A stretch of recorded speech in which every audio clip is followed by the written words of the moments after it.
When I first learned that my wife, Mia, was pregnant, I thought life had finally rewarded me.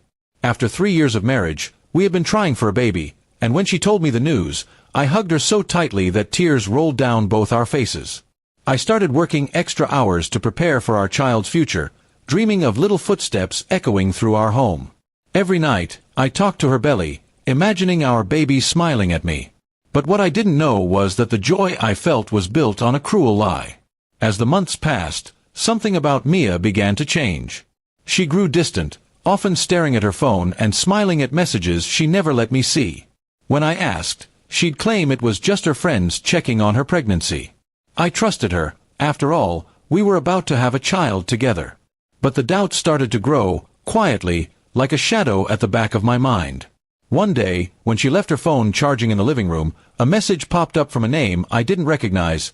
"Can't wait to meet our baby." My heart froze. For a long minute, I couldn't breathe. I felt my world crumble right there. When I confronted her later that night, she laughed nervously and said it was a joke from a coworker. But her shaking hands and trembling lips betrayed her. I couldn't sleep that night. My mind kept spinning between anger and heartbreak. The next morning, I decided to get the truth no matter what. When Mia went for her prenatal checkup, I secretly arranged for a DNA test using a sample she left behind. Waiting for the results felt like an eternity. Every minute stretched into an hour, every thought whispering that maybe I was overreacting. But when the results came in, they shattered every hope I had left. The baby wasn't mine. That evening, I sat across from her at dinner, my heart numb. I slid the envelope across the table and said quietly, "Explain this."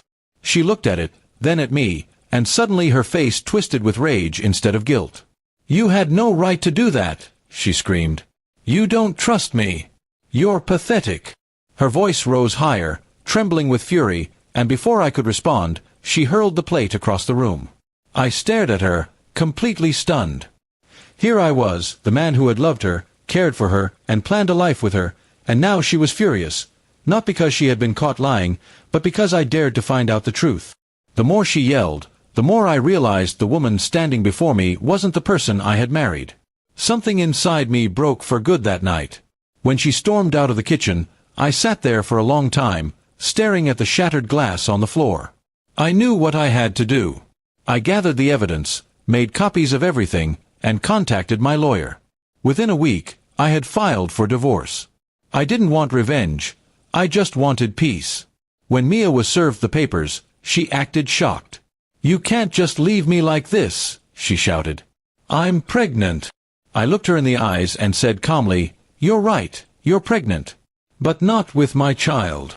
Her face went pale, and for the first time, she had no words. I packed my things that same evening. I didn't take much, just what was mine. The house, the car, the savings account, all were in my name because I had bought and earned them before we married. I left her with nothing but her lies.